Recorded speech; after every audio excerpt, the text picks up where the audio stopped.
amigos amantes de las polcas paraguayas, aquí desde Horqueta, Paraguay. Ahí vamos. Esto es Millán de Fernández.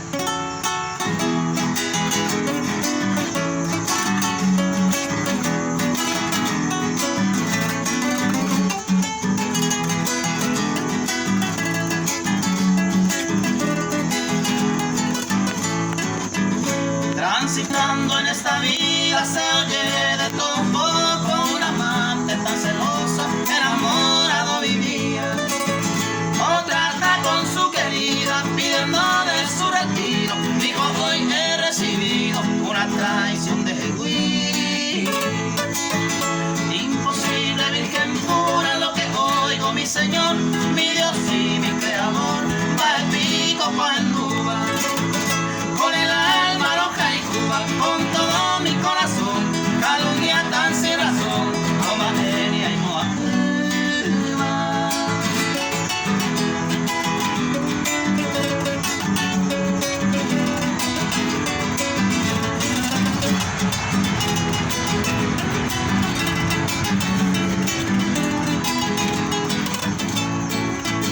Es inútil tu defensa porque ya estoy enterado. La suerte cantó al cabo, ay cuál grande destreza.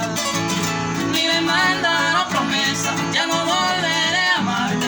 Algún día has de acordarte, a Cordera y Pujaré.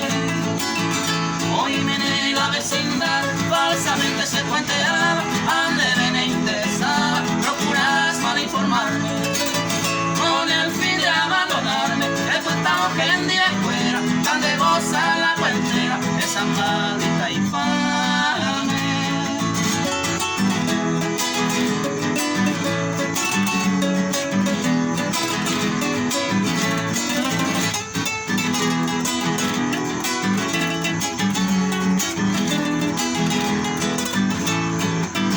Al cabo de mi sufrimiento, que en el que seguro gozar,